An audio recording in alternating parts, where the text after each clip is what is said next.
বাবা এই কোটটা আমার অনেক পছন্দ, এই কোটটা পরলে আমার ঠান্ডাই লাগে না। বাবা আমার কিন্তু টি শার্ট অনেক পছন্দ, কিন্তু টি শার্ট পরলে আমার অনেক ঠান্ডা লাগে। এই নো 500 টাকা, তুমি টিফিনের সময় কিছু কিনে খেও। এই নো বাবা তোমার ব্যাগ। আরে বাবা তোমার ঠান্ডা লাগতে পারে, একটা সোয়েটার বেশি নিয়ে নিও। ঠিক আছে বাবা। এই তো এটা আমার পছন্দের সোয়েটার। বাবা আমার অনেক ঠান্ডা লাগে, একটা নতুন সোয়েটার কিনে দাও না। আরে বাবা তুই তো জানিস আমরা অনেক গরিব, ঠিক মতন তোর স্কুলের ফিও দিতে পারি না।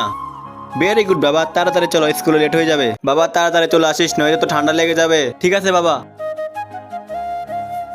আরে এটা তো আমাদের দারোয়ানের ছেলে মনে হইতেছে। দাঁড়াও বাবা, এখানে গাড়ি থামাও।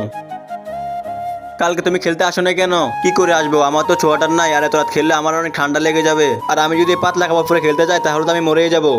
এর আগে বন্ধুরা, তোমরা যদি এই ছবিটাকে মন থেকে ভালোবেসে থাকো তাহলে ভিডিওতে লাইক সাবস্ক্রাইব করে দিও। আর যদি লাইক সাবস্ক্রাইব না করো তাহলে আমি বুঝে যাবো তোমরা এই ছবিটাকে ভালোই বাসো না। আজকে তুই খেলতে আসবি, তোর কোনো ঠান্ডা লাগবে না। কিভাবে? এই নাও।